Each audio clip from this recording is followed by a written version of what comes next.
Assalamualaikum warahmatullahi wabarakatuh. Perkenalkan, nama saya Rania Putri Aliasin. Saya dari kelas 1F.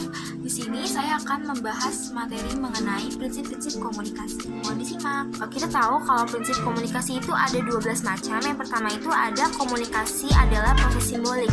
Nah, simbol atau lambang di sini berarti sesuatu yang digunakan untuk menunjuk sesuatu lainnya berdasarkan kesepakatan bersama. Simbol sendiri juga meliputi kata-kata atau pesan verbal, perilaku nonverbal, dan objek yang maknanya telah disepakati bersama. Contohnya makna dari lampu lalu lintas. Jika di Indonesia warnanya merah berarti berhenti, kuning bersiap-siap, dan hijau berarti jalan, tetapi belum tentu di negara lain memiliki arti simbol yang sama. Setelah itu ada setiap perilaku mempunyai potensi komunikasi. Ini berarti kita tidak bisa tidak berkomunikasi karena setiap apa yang kita lakukan itu memiliki makna tersendiri di mata orang lain, bahkan jika kita diam sekalipun. Contohnya, jika seseorang yang biasanya ceria tiba-tiba menjadi pendiam atau mengasingkan diri, orang-orang sekitarnya mungkin dapat mengasumsikan seseorang tersebut sedang sakit atau memiliki masalah. Yang ketiga, yaitu komunikasi punya dimensi isi dan dimensi hubungan. Berarti dimensi isi itu menunjukkan muatan atau isi dari komunikasinya, sedangkan dimensi hubungan itu menunjukkan gimana sih cara kita menyampaikan isi dari komunikasi tersebut. Contohnya itu ketika kita menghubungi dosen dan menghubungi teman kita. Mungkin isi kontennya sama, tapi cara penyampaian kita berbeda. Yang keempat itu ada komunikasi itu berlangsung dalam berbagai tingkat kesengajaan. Komunikasi ini dilakukan manusia dari yang tidak sengaja sama sekali, misalnya tuh kayak melamun, sampai dengan yang disengaja. Contohnya ketika kita sedang diam lalu tiba-tiba tersenyum, terus teman kita bertanya-tanya nih alasan kita tersenyum tuh apa. Kelima itu ada komunikasi terjadi dalam konteks ruang dan waktu.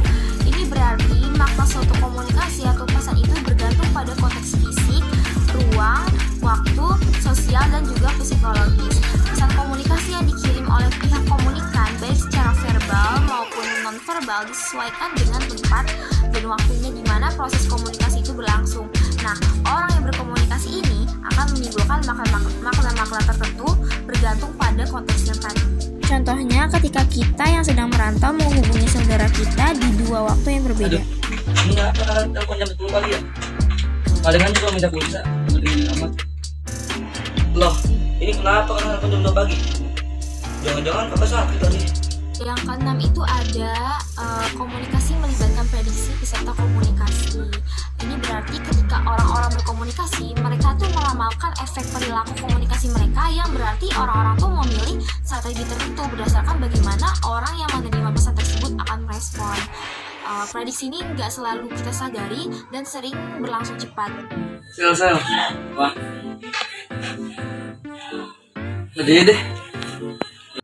7 itu ada komunikasi itu bersifat sistemik. Dalam komunikasi setidaknya tuh ada 2 sistem dasar beroperasi dalam transaksi komunikasi. Yang pertama itu ada sistem internal, yang kedua ada sistem eksternal. Contohnya itu ketika kita bawa motor lalu tersenggol oleh orang lain, mungkin ada yang reaksinya marah, tapi ada juga yang reaksinya tidak marah karena di balik itu pengalaman dua orang tersebut berbeda. 8 itu ada semakin mirip latar belakang sosial budayanya, semakin efektiflah komunikasinya. Nah, komunikasi yang efektif itu adalah komunikasi yang hasilnya sesuai dengan harapan para pesertanya.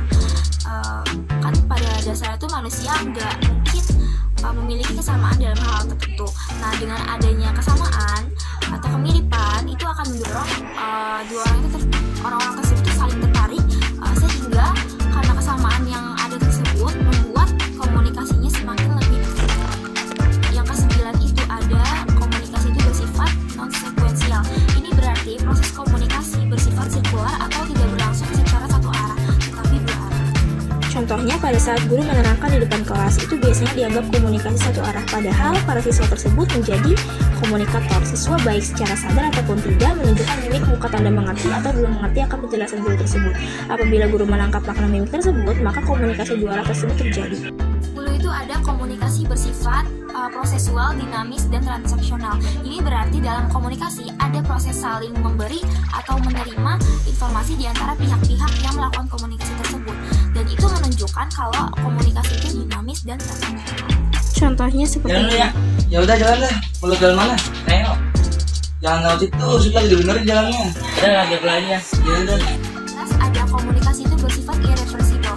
Ini berarti kita tidak dapat mengontrol efek yang ditimbulkan oleh pesan yang kita sampaikan. Contohnya ketika kita tidak sengaja membuat teman kita marah, kita minta maaf dan dimaafkan, tetapi hal itu tidak bisa ditarik atau dihapuskan. Nomor 12, komunikasi bukan panacea untuk menyelesaikan berbagai masalah. Ini berarti komunikasi itu bukan selalu menjadi hal yang dapat digunakan untuk menyelesaikan suatu masalah. Contohnya, ketika dokter bertanya kepada seseorang yang sakit apa yang dirasakan, bagaimana gejala awalnya, dan lain-lain, dengan hal itu